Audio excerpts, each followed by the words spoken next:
ये उत्तीर्ण जी मेरे ख्याल से तो 10th क्लास के बच्चों के जो रिवैल्यूएशन के जो बच्चों ने इवैल्यूएशन होते हैं, वैल्यूएशन के पेपर हैं, बच्चों के फाइनल पेपर हैं। ये कुछ पेपर तो 3 मार्च को जी कुछ पेपर तो 3 मार्च की डेट है इसमें। इस पेपर में 17/2/2025 की डेट है।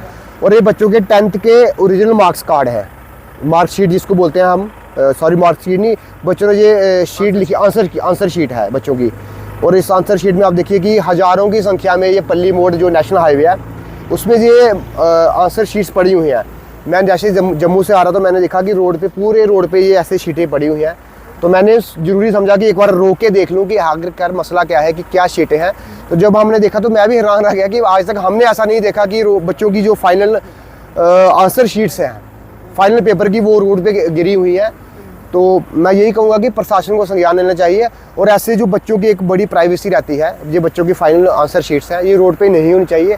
अगर हुई है रोड पे, अगर गिरी है तो उसका इंक्वायरी करना चाहिए एडमिनिस्ट्रेशन को, जहाँ जो सर हमारे एजुकेशन डिपार्टमेंट्स के लोग हैं, कि ये शीट्स आखिरकार रोड पे क्या कर रही हैं। यदि इनको डिस्पोज ऑफ करने के लिए लेके जा रहे हैं तो एक प्रॉपर वे होना चाहिए, ऐसे रोड पे नहीं गिरी होनी चाहिए। और अगर किसी और कारण से है तो उसका भी मैटर इंक्वायरी होना चाहिए। तो हम यही कितनी संख्या में ये पेपर आपने सर आप तो यहाँ शुरू किया, यहाँ से हज़ारों की संख्या में पेपर आगे पड़े हुए हैं जी। तो ये तो गंदगी रोड पे दिख रही है। हमारे देश के प्रधानमंत्री जी स्वच्छ भारत मिशन का सपना लेकर कितना बुरा लग रहा है कि बच्चों ने पूरे साल मेहनत की होती है। सर बुरा देखिए, बुरा हमें भी लग रहा है, बच्चों की मेहनत है। और सबसे बड़ी बुरा लग रहा है कि एक ये पेपर है, आंसर शीट है बच्चों की, ये रोड पे गिरी हुई है और अच्छा लग रहा।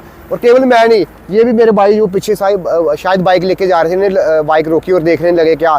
और जितने भी गाड़ी वाले लोग जा रहे हैं सब कोई ना कोई ये उठा के देख रहे हैं आखिर रोड पे ऐसा गिरा क्या है। तो ऐसा नहीं होना चाहिए। मैटर ऑफ इंक्वायरी है कि जानबूझ के गिराया है, जहाँ गिरे हैं। लेकिन मैं यही कर रहा हूँ कि जो भी प्रक्रिया इसमें इन्वॉल्व है जी, वो उस प्रक्रिया में कहीं ना कहीं कोई कमी हुई है, तभी ये पेपर यहाँ पे गिरे हुए हैं। ये चीज़ नहीं होनी चाहिए। इसलिए मैं यहाँ रोड पे आप क्या कल डिप्टी कमिश्नर कठुआ से मिलेंगे? सर बिल्कुल डिप्टी कमिश्नर कठुआ से मिलूंगा। और ये मैंने कुछ पेपर अपने पास भी रखे हैं कि बच्चों के पेपर आखिरकार यहाँ पे कैसे आए हैं। तो और हो सकता है तो डायरेक्टर एजुकेशन है, जो एजुकेशन वाले लोग हैं, कंसर्न ऑफिशियल है, उनसे भी बात करेंगे ये पेपर यहाँ पे रोड पे क्या कर रहे हैं पेपर जी। तो ये पक्का बात करूंगा। ऐसा नहीं होना चाहिए और प्रशासन को कहीं ना कहीं सुध लेनी चाहिए। अगर हुआ है ऐसा तो क्यों हुआ है, ताकि बच्चों का ये एक भविष्य का बात है। बच्चों पास हो गए हैं, चले गए होंगे आगे, लेकिन बच्चों के ये पेपर है, ये आंसर की है, ये एक सिक्योरिटी वाला मसला रहता है, इसको सिक्योर रहना चाहिए। कब से कितने बजे आपने ये पेपर सर मैंने कहा हार्डली कोई 15-20 मिनट पहले की बात है। मैं जम्मू से आ रहा था, मैंने रोड पे ये पेपर सारे पड़े हुए देखे, तो इसलिए मैंने आपको संपर्क किया कि ये पेपर यहाँ पे गिरे हुए हैं। आप भी आइए कि आपके माध्यम से भी ये प्रशासन के संज्ञान में आ सकता है। और यदि ऐसा हुआ, ऐसा नहीं होना चाहिए, मेरा यही कहना है।